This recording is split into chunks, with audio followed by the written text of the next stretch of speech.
Welcome to Talking Peace with the Western New York Peace Center, being recorded here at Think Twice Radio in the home of the future, also the home of our friend and producer, Richard Wicca.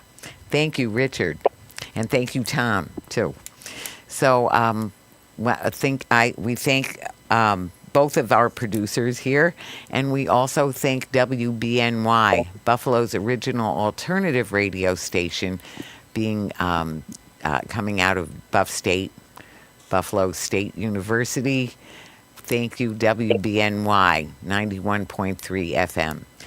And when I think of gratitude, I think of our indigenous friends and our friends of color that, in spite of all kinds of hardships, and certainly in the case of indigenous people that have been had their land stolen and taken through violence and trickery and all kinds of oppression that they've had, or our black friends who have been, people were enslaved and brought against their will to this country and treated so abominably for so long and often still, that still thankfulness is so important, and that the indigenous people start every meeting with what they call the words that come before all else, a gnonyo, which thanks Mother Earth, which thanks the people who were involved, as we just did.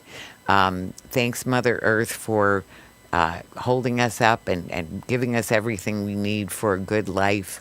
Thanks the plants and the animals, all the different phenomena around us in nature, here on Earth, and also in the sky world, the sun, the moon, and the stars. Thankful for the love that makes it all happen, and to the Creator. And so then when they've said all of that, then they would say Nyahweh, and then the people would say Nyo. So I'll say Nyahweh, and then Yo. Thank you. Yo. Thank you. Thank you. And thank you to our guests. I've been wanting to do a show about this for quite a while.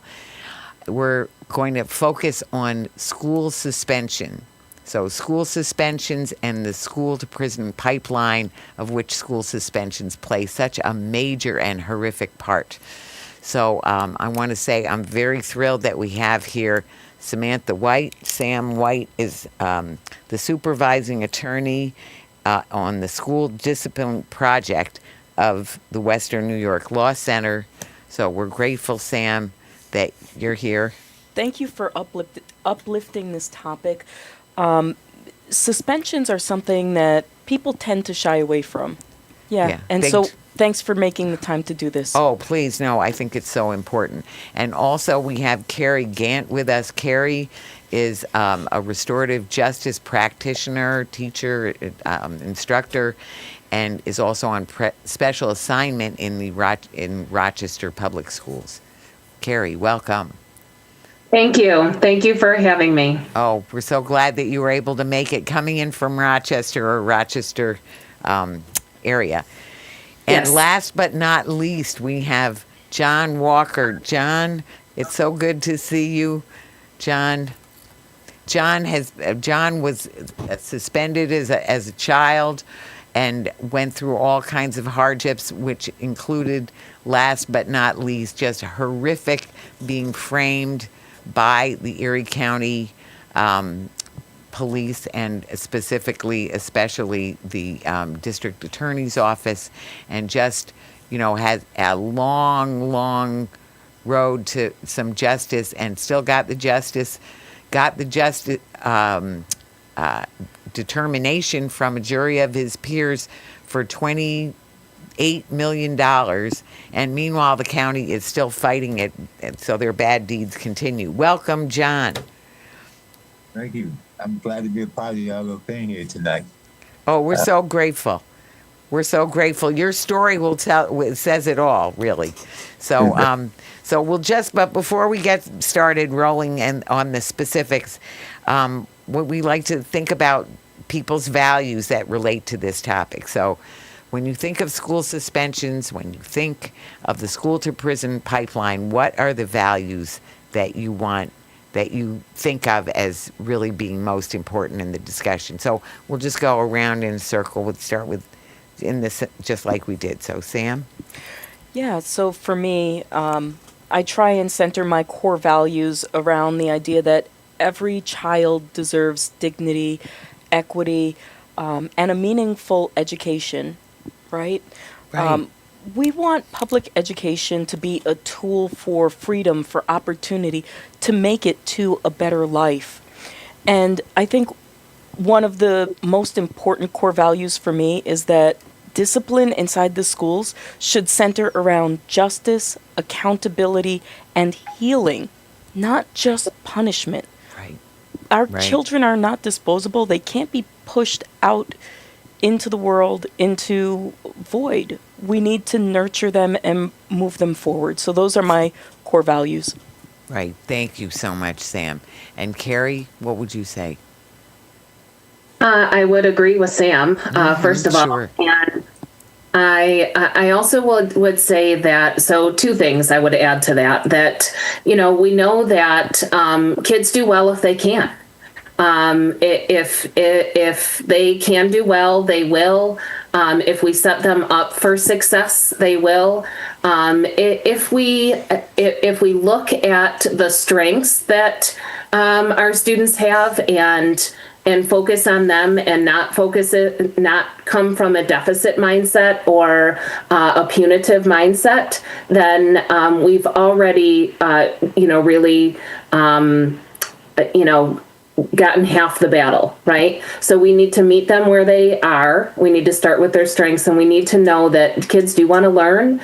They do want to be in school, and if they can do well, they will. Thanks, Kerry. And John, what would you say? I'll say we need to find some place for them when they get suspended to try to teach them in different ways. Maybe do some of the community program people that's in our communities come in at that time, or maybe parents that might want to do something. Because when you suspend them and just send them home, that stops the learning right there.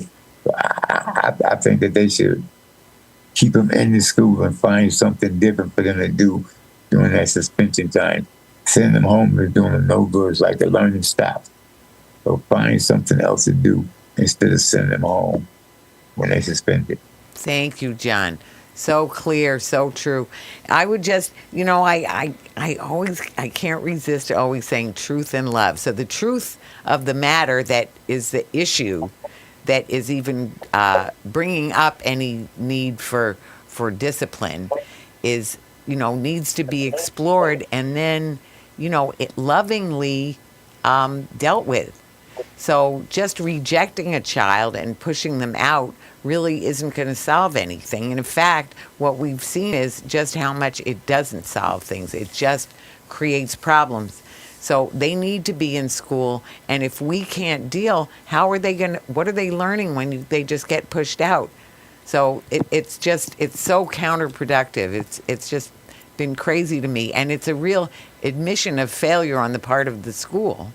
Yeah. So we need, and really each of you said in different ways, there are so many other things other than just push somebody away. That's not a learning experience. The one people that the kids don't respect is the parents. So why don't the schools have programs where parents come in on day and they might be able to watch their child in school, and that might get them incentive to do the right thing and don't get so much suspensions. Well, it's definitely getting parents more involved in schools is definitely a big help and a big way of really helping to reset the stage and help parents to help their children and to really be part of a whole team. So anyway, if we can just let's talk a little bit about what is the current situation with the policies, what's happening in schools. I think that both you, Sam, and Kerry will have more to say about that, but, we'll still go around. So, Sam, what would you say? Yeah, so I can talk generally about New York State. Some of the school districts across the state still use the zero tolerance policies when it comes to discipline, where even a minor misbehavior can result in a suspension. Now, some districts have different policies on paper versus what is actually put into practice. And then I think that's kind of where we are in working locally here in Buffalo with the Buffalo Public Schools. Now, I want to be really clear in saying that I look at the school district as a partner and look forward to continuing to grow our relationship together as we explore ways to improve suspension policies within the school district. However, what we have seen when we look at the data, when we look at the statistics, is that Buffalo continues to be a top suspending school district statewide. Really? 6 out of the last 7 years, we've led the state in suspensions, almost 7,000 suspensions, actually more than 7,000 suspensions last year, and we're on track to beat that for this year. We still got a month left, so we are in the races. The crazy thing about it is we only have 30,000 students. While we're suspending almost 15% of our student body, cities like New York City, with a population of, million students, they're suspending like 1%. So, Wow. So we have some work to do. We can look at policies from those districts. And I understand New York City is different. New York City is a different beast. But we have similarly situated small upstate cities like Syracuse that are using pretty much the same policies as New York. And it helped to reduce the racial disparities that we see here in Buffalo. Because guess what? Children of color, they're being suspended 2.5 times more than their Caucasian counterparts for the short-term suspensions, 3.9 times more for the long-term suspensions. When you hit the intersection of race and disability, if you look at an African-American student with an IEP, guess what? He's like 6.5 times more likely to be suspended than a white counterpart without a learning disability. So, I mean, we need to take children that need support, provide support with special education services, with mentoring, by involving the community, by bringing stakeholders in to lift these children up, to help support our teachers, to help support our institutions like our public schools, so that we can have the outcomes that our children deserve. Thank you, Sam. Absolutely. Wow, those figures are scary and Yeah. stunning. Kerry? Yeah, I would once again agree with Sam. And so the district that I work in, so we're actually a large suburban district outside of the Rochester, outside of Rochester, but we're seeing the same outcomes as what Sam described, right? Like our Black and brown students are suspended at a higher rate than our white students are, particularly when we talk about our special education students. So that is certainly true in our district. But our district is, so my position is one of the responses to these disparities. So Right. I am the restorative practices teacher on special assignment. Our school district has 4 high schools. We have 18 schools altogether, 4 high schools. My building is a 612 building, so we have both middle school and high school housed in one building. And so for us, it's a restorative mindset, and it starts with the principal, right? So the principal has a restorative mindset, and so that is what guides all of the systems in our school. And not to say that it's perfect; it is not perfect. We are working on on building our restorative systems within the already existing systems within the school. We are working at all three tiers. So in school districts, we categorize our intervention by tiers. So our tier 1 would be our preventative services for that are all students. So these are skill development. This is your social emotional learning, and then we have our tier 2, and this would be for a more targeted group of scholars, and then we have our tier 3. And when you get to tier 3 is when we see the suspension. So what we're doing and what we're focusing on is working with our community partners. We have community partners that work with us, and we're working to develop skills, because what we know is that behavior is communication. So when we have scholars that are acting out, they are communicating. And it is up to us to find what the function of that behavior is and what that communication that they're trying to tell us is, and then meet that need, whether that is a skill deficit that we have to come in and do.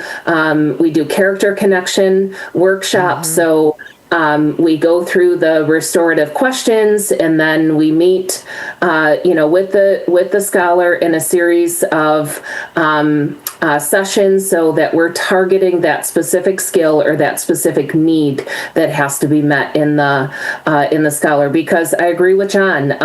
When kids are suspended, they're not learning, and a lot of the times, that's when they're getting into more trouble, right? So we want to have them in school. We welcome them in the school, and it really is up to us as adults and educators in the school to find out, what's the function of the behavior, and then how we can meet that need, that's there, and that communication that they're giving us. So for us, that's kind of where we're at. We are, like I said, it's not perfect, but those are kind of the things that are the current state of our building. Right. Well, that's good. It sounds like there's a lot of progress being made, working in that direction. So, John, now I think, you might, if you have something to say about the current state of the schools, or you could tell your story of your own, how your own suspension sort of moved you in a direction that ended up resulting in your being framed and you're spending 21, was it 21 or 22? I always get confused. 20 in prison, but and then all the years of parole as well. So so please, John. one thing I would say we should try to do is highlight those statistics that you ran out, because when I heard the statistic, it kind of like made me, think about it. So I think that we highlight them statistics more, parents will hear that and trying to get more together to do something and try to have something. I think that if we have plans for kids and we present those plans to them while their parents are standing right there with them, they'll take them plans more serious. I just think that it's a must that we get parents more involved with the kids these days in school. They're the only one the kids seem to be wanting to respect if their parents standing there. So I think if you get in front of their parent and present something to them, and they tell their parents standing right there, I'm going to achieve that, I think they'll work harder right there. I think all the thing I'm trying to say is that parents need to be more involved with the kids, and those statistics that you just ran off, that should interest parents. But somehow we got to get them to hit those statistics. Well, thank you. That is a very, very important aspect, and it's been true right along to me that back to team, that you have a support team, that the student has a support team, so those are people in his life or her life that are interested in helping. So that's teachers and different special assignment teachers, or anyone who's in their life, and they're above all their parents, above all. And so often there's like a schism between the school and the family, because people are busy, and as you're saying, I it's tried to, I just had very my son important. in school last year, and I tried to tell him, let me come in and talk to the student. Let me come in and watch my son, what he's doing. And I'm sure he wouldn't do no bad things no more if I was standing there with him. But they have policies that parents can't come into school. Right. That's what I'm talking about. There's a sort of a disconnect, and some of that is, I think it's a want for control. It's a little bit of a paranoia, maybe, that parents might be criticizing or disrupting or something. But there's reasons that, why ever it is the norm that there's not a lot of porousness in the school, of people coming in and out of the school. So that's one of the things. So maybe as we go around, you can respond a little bit to that, about back to what the policies are and also what they could be. So, Sam? So in terms of parent access, I can't really speculate on that limitation. Some of it may have to do with security. Sure. There may have been I'm prior sure. incidents. So Right. that's above my pay grade. So Okay. I can't Right, dip right. and dive into that. Okay. In terms of the community coming together and bringing those resources in, and partnering with parents, we have 6 different parent groups in Buffalo Public Schools that really fiercely advocate for children. Sure. We have students that are self-advocating and learning how to become their own self-advocates. Oh, good. We need to support that work. We need to make sure that as many children are trained in being community health workers, so that they can be peer leaders, and help in demonstrating that restorative work. I think it really does come down to what Kerry was discussing, that shift from the disciplinary to the restorative. Right. Right. Right. Right. Shouldn't be no- Terry and Carrie, what would Yes. you say? And so, Yeah, what do you think about parent involvement, et cetera? Where is it? Where isn't it? Yeah, and I think that's going to vary across school districts and, even across buildings. I think Right. that varies even with our district across buildings. And that comes from leadership in the building, right? So I know that in our building, our principal welcomes parents to come in. Really? There are privacy concerns. I mean, legally Sure. there are concerns, but there are also ways to work around that. I mean, certainly, I don't know if a parent could sit in a whole entire class with their child. I think there might be some privacy concerns with other people's children in that classroom. However, we have suggested to parents, around chronic skipping. We have suggested that parents come in and escort their children to their class, and then they can sit in the office, or we have a space for them where they can sit in between classes, and then they can go, pick their scholar up and bring them to their next class. And we have found, actually, I've been teaching for almost 25 years now, and I can count on one hand how many parents were not involved in their child's education at all, or didn't want to be involved. The large majority of parents are willing to be involved. They want their kids to succeed. They want their kids to graduate. Right. They want them to achieve their goals, and they want to partner with the schools to do that. So I do think that the best policy is to, have that partnership and work with parents, and, and even if it is a phone call, if there's a behavior that a child is displaying, and, I'll just go with the chronic skipping example. What we have started to do is, round the kids up. If they're in the bathroom, we'll round them up. We take them to the principal's office, and then, the principal or myself or one of our other staff members support staff. And I think that's an important key to this, is having enough support staff in the building, so that, Right. when when you have these issues, that you have the right people that are responding to this, that you don't have always a security response or a carceral response to it, that we have a supportive response. Right. So, but calling parents right there and then handing the phone to the child, and the parent is the one that's telling them, look, you better get it together and you better get to class, because, this is going to be the consequence at home.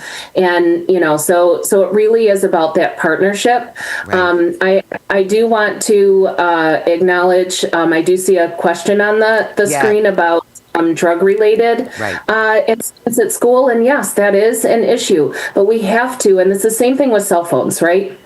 We're finding that kids are being suspended for vaping. They're being suspended for using cell phones because we have cell phone policies that are codified in our code of conducts, right? And cell phones are a distraction. They are the impetus to many of the conflicts that end up in fights in school. So there are very real reasons to have those policies, but we have to approach it from a public health standpoint and not a punitive standpoint, right? The reason why kids are using their cell phones is because they are addicted to it. The reason why kids are vaping in the bathrooms is because there is an addiction there. So you have to address the underlying cause and get to that root cause of what's causing the behavior, and then you can apply the correct intervention so that we can keep kids in school and get them to graduation.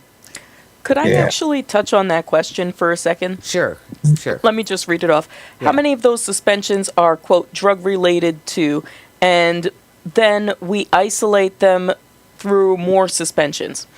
So first off, you can actually see how many suspensions are occurring and what types and which school buildings and what the different categories are through the Buffalo Public Schools. They actually have a data dashboard. Right. What we see is that the majority of suspensions are actually not drug related. The top two suspending categories would be for fighting. Actually, I think the top three. Fights, followed by insubordination, followed by, I believe it's disrespectful behavior. Right. That's what I was going to say. And Now- if you combine insubordination and disrespectful behavior, those two categories actually top out fights. And those two categories are the ones that are predominantly used to suspend children of color. It also allows for bias to creep in. What is insubordination? Right. What is disrespectful behavior? Is that a cultural clash, or is this something that is legitimate and founded? If we're talking about, improper language, should that be something that prevents a student from learning the next 5 days or the next 27 days? Yeah. That's questions that need to be asked of our leadership for the school district, as well as our families. They need to answer those questions too. As a parent, you need to think about what type of school do you want your child attending. Me personally, I want my child to go to a school with that restorative touch to it, with that willingness to let children learn and grow. Right. And so I think that, communication and cooperation, when we teach peaceful conflict resolution, really communication and cooperation are so key.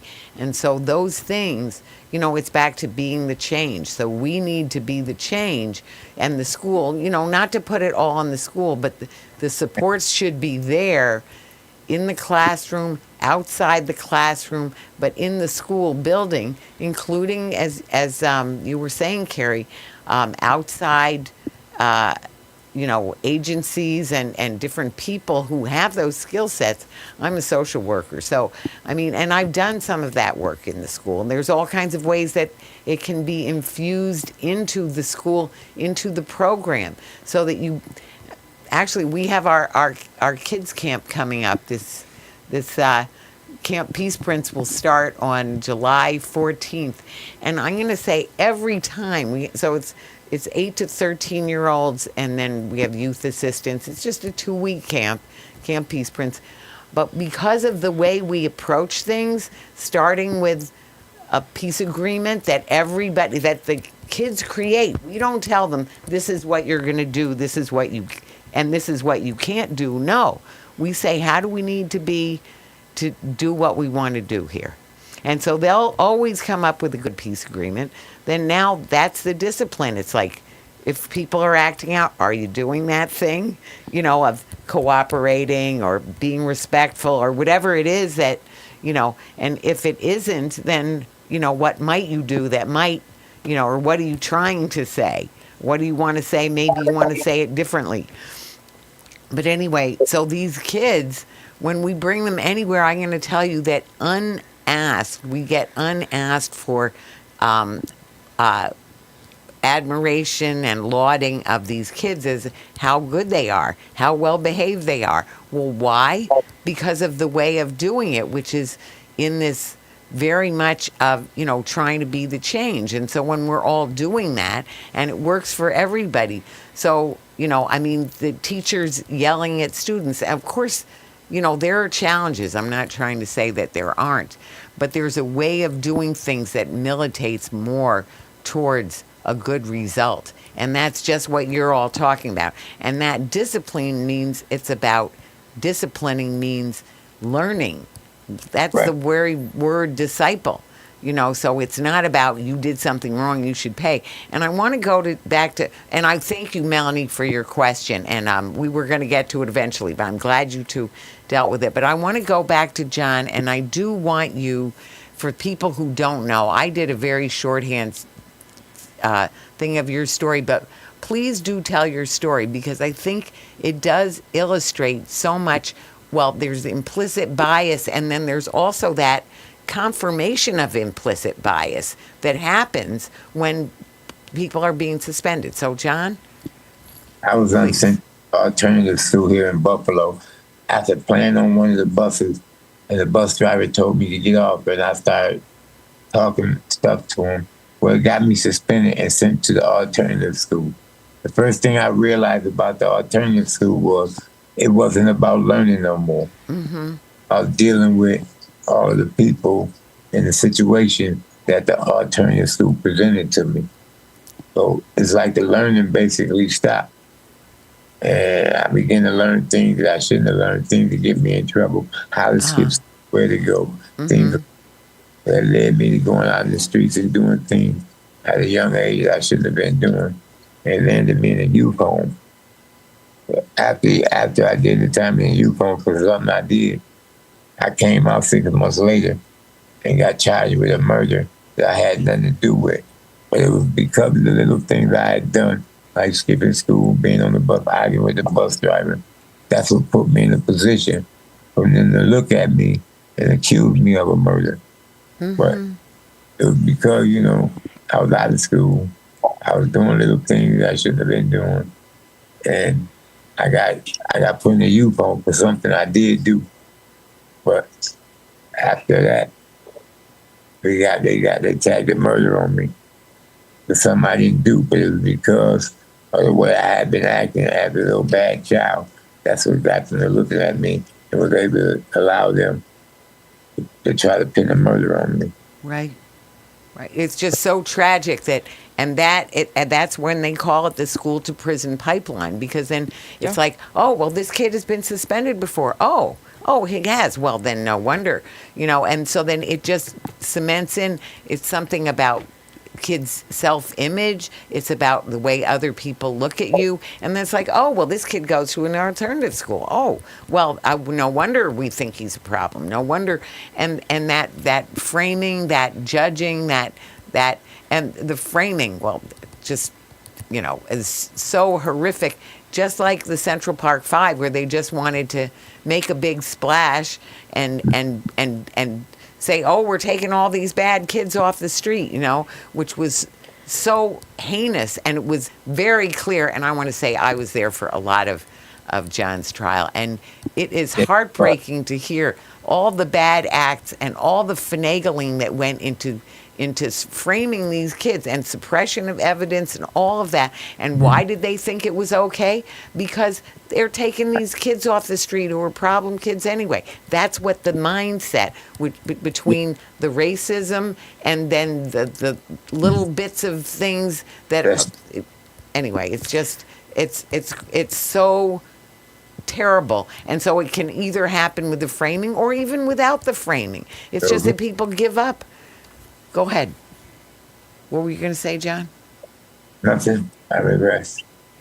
I'd love to jump in. Yeah, please do. So we'll go around again. Mr. Walker, I think that your story really embodies how institutions like schools and the court system can fail Black and brown communities. Yes.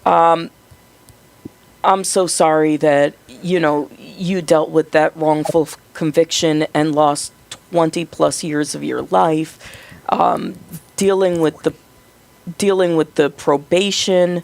You said And 40 parole. and parole. Yeah. That's the type of time you never get back, and no amount of money can make up for that. Right. But if I get my story onto a kid, to help a kid understand that this can happen to you too. Mm-hmm. I'll be trying to do this, talk to the youth and try to tell them what happened to me in the hopes that, y'all don't let this happen to y'all. So thank you for doing that. Right. I gotta say that one of the things that I see when I look at suspensions and the school to prison pipeline is the discipline almost becomes equivalent to a daily affirmation, right? When we try and build ourselves up, we say, "Oh, what's your daily mantra?" I know you've got one. Well, Miss Ross, I know thou you've got art one. our mother and father. That's what yours? yes. For these kids, they're hearing you're a bad kid day after day.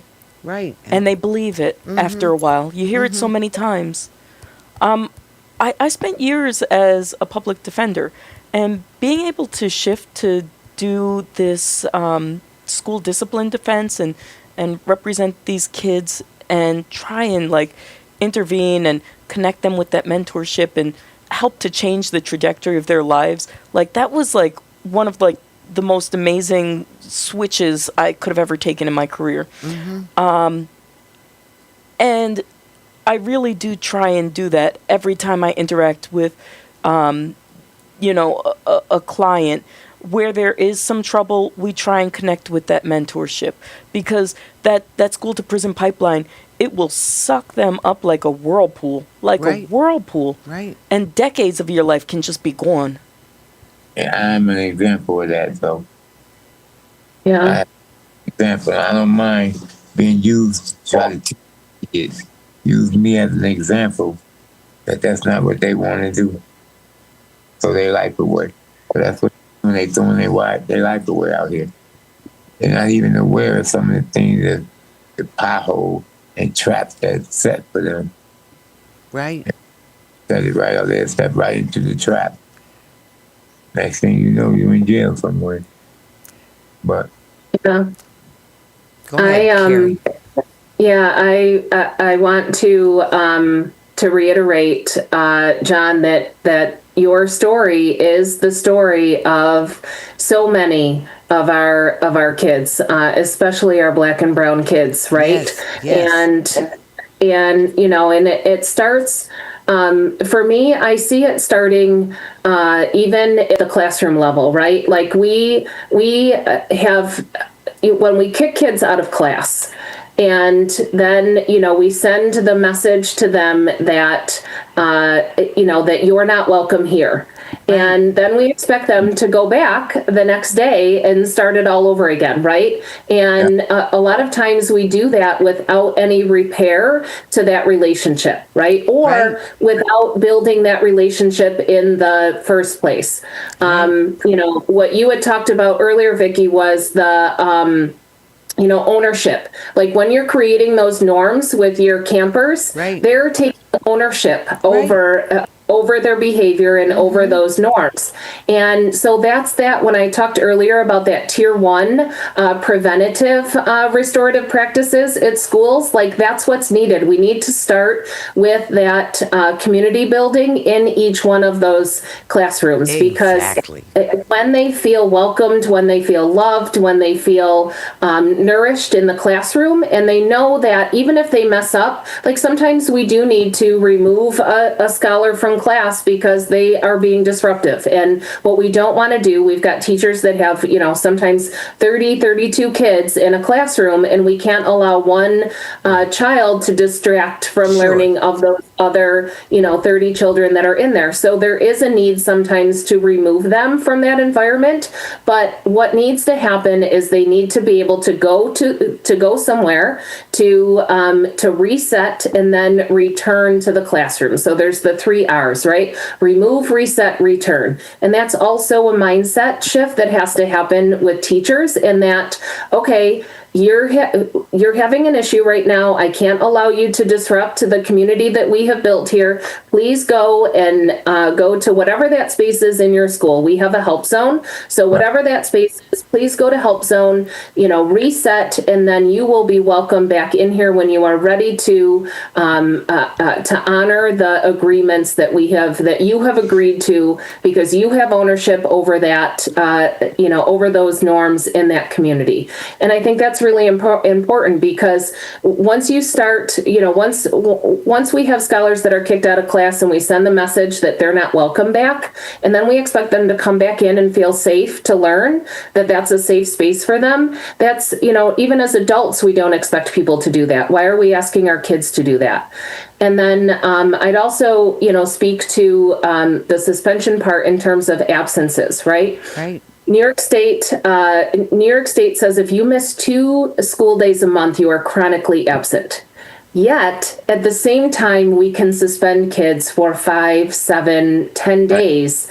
And that's at the hands of us, right? Ultimately, at the hands the people that are in control. So, we're sending mixed messages even there, because when we are suspending kids at such young ages.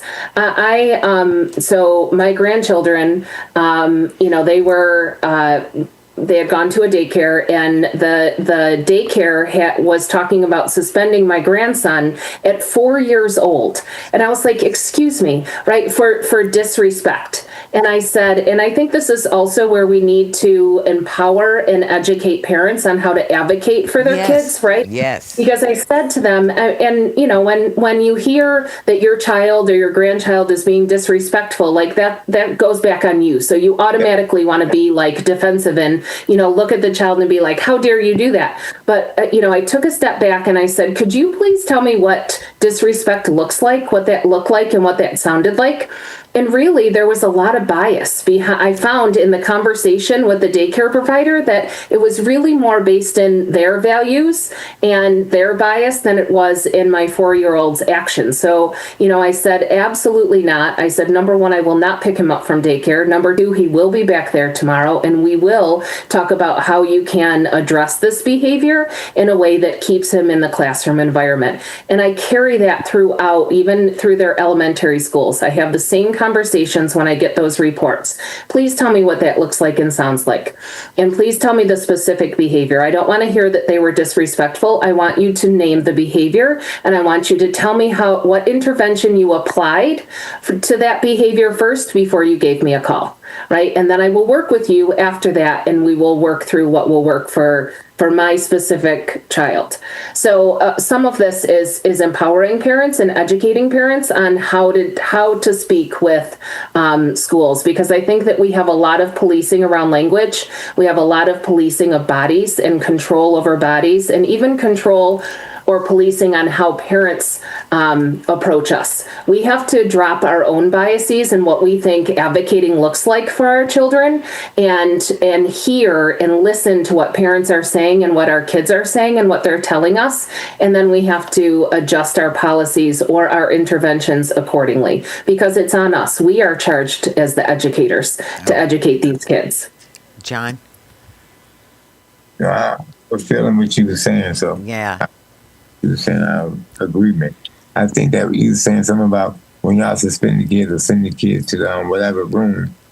That's where intervention should come in at, and maybe Exactly. parents should be sitting in that room when they send them there and try to have a conversation with them. They might open up to some parents. If you had 3 or 4 parents sitting in that room when they got suspended, you sent them there. Maybe the parent, that's the time a parent can say some real good stuff to them. So thank you. So parents, or there is a parent enrichment program in a lot of schools, a parent enrichment center in a lot of schools. And the other thing I'd say, as a social worker, I can't help saying social workers. We've got social workers. We need plenty of social workers, restorative justice practitioners, people who know how to communicate. And the communicating piece is so important to build trust and break down what is actually going on and model the behaviors that we want to see. So just yelling back at the kid or judging, is not what's going to help. And certainly, it doesn't mean that no child should ever be put out of school. But in general, back to that shows that the school isn't ready, hasn't been given the resources, hasn't amassed the right combination of resources, and provided the right culture that is going to help lead to these restorative practices and these peaceful conflict resolutions, these resolutions of whatever problems are going on. So if we just do one more go round on sort of what does that look like, what we'd like to see, instead of people getting suspended. So Sam? Yeah, I'd definitely like to see restorative practice used with fidelity, building to building within the district. We have a wonderful policy that is, part of the Code of Conduct. Mm-hmm. I want to see that as something that is really enacted in the lives of our students.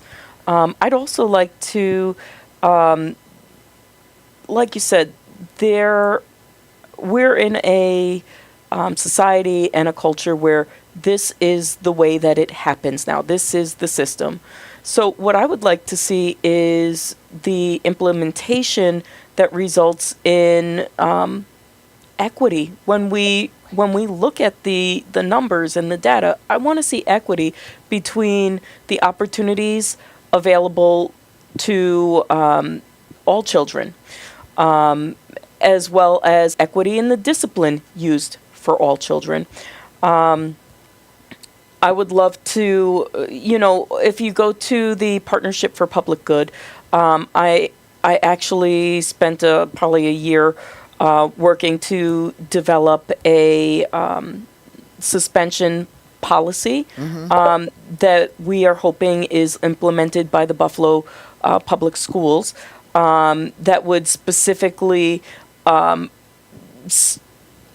almost eliminate, severely strategically reduce the amount of suspensions pre-K through 3rd grade. Especially, yes. Yeah. Yes. These are when kids are learning to read, they're learning to write, they're learning their math as they're preparing for their 3rd grade testing. The first time they do their state exams. We want to see those low-level infractions like insubordination and disrespectful behavior. We want to see those as lower-level disciplinary offenses that are handled within the school rather than subject to discipline. We want to see a cap of 20 days on suspensions. 20 school days, that's basically a month on the calendar. So we want to see, if a kid does need to be suspended, that they don't lose a whole year. Because right now, a child can be suspended for up to 180 days. I would love to see, our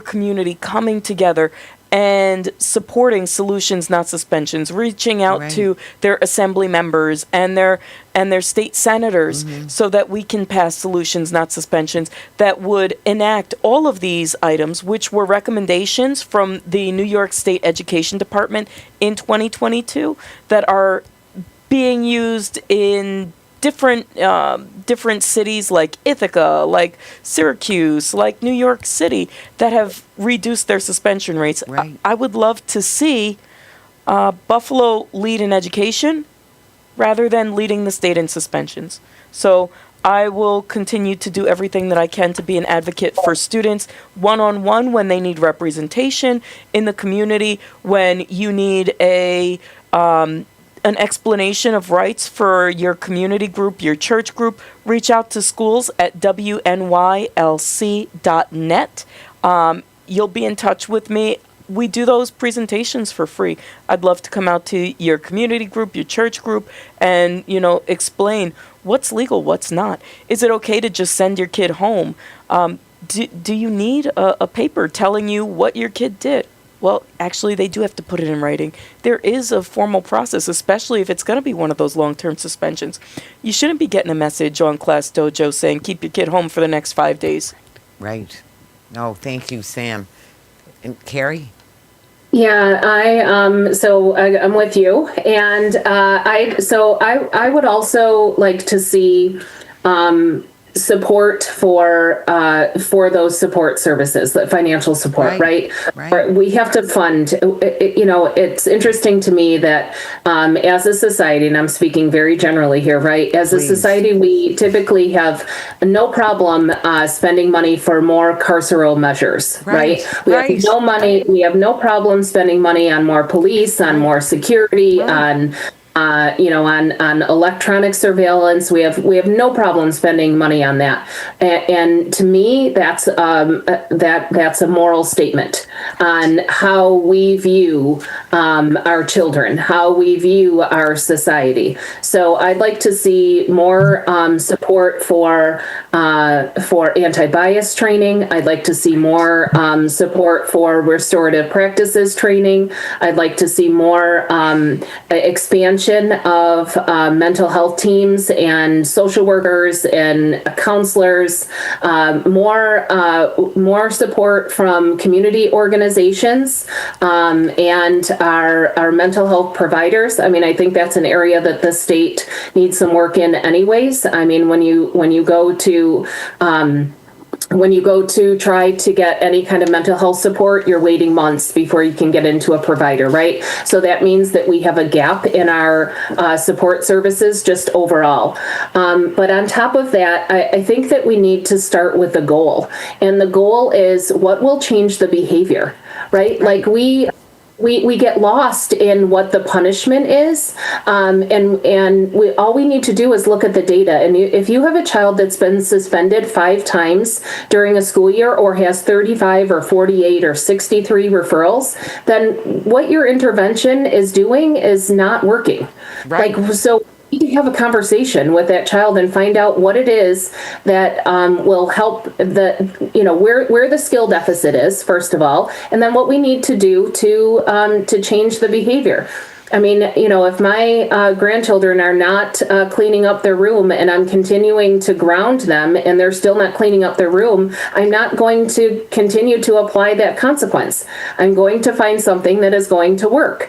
Right. And so I think we need to apply that to schools, because more suspensions is not the answer, because it's not working. So I'd like to see expansion of mediation programs. So our building has a very rich mediation program. We have a peer mediation program, and that's taken over a year to implement that and put into place. And initially, we had scholars that were saying, well, we don't want to mediate. Okay, well, that's all right. Then what we're going to do is we're going to mediate with you separately, and the other scholar separately, and you will come up with an agreement separately, and then we will show you each that. And if you agree, then this conflict is over, right? And if you don't, then this is the consequence that comes after that. And then whatever that consequence is, it doesn't have to be suspension. It's whatever in that moment is the issue and is going to get to the heart of the conflict to change the behavior. So we need to have expansion of those programs. We have a peer accountability council. So when we have long-term suspensions, what we do is a scholar will go in front of a jury of their peers and get sanctions that they have to do. Part of it is counseling. They have to meet with a social worker. If it was drug related at all, they have to go through the marijuana intervention program or vaping intervention program that is restorative in nature. And once they do all of those or satisfy those sanctions, they get to come back from that suspension early. And we have dedicated staff people to work with that. So, it's about that funding, and it's about really pouring into and valuing those programs. Lastly, I would just say that what we need to do is support our kids and them as children. I mean, there's so much adultification, especially at the high school level of kids. Like, you've got 14, 15, 16-year-old kids whose brains are not even developed yet, and they're making decisions, and it's up to us to guide them and direct them in the right direction. And some of them, they may not get it right now, but we're planting seeds along the way and working with them to get to the bottom of it, so that they're there in school to get those credits and to graduate and move on to whatever it is they're going to do next in their life. Absolutely. So true. So needed. And John, what's your thought? My final thoughts is that I just think it should your be final thoughts. more parent participation. That's all. That's my big thing. More parent participation. Mm-hmm. It's spoken as a true parent. So Yeah. I know you've been such a great parent. My And- son. Yeah. But if my story can help out in any kind of way, or my appearances or something can help out in any kind of way, I am open to that. Yeah.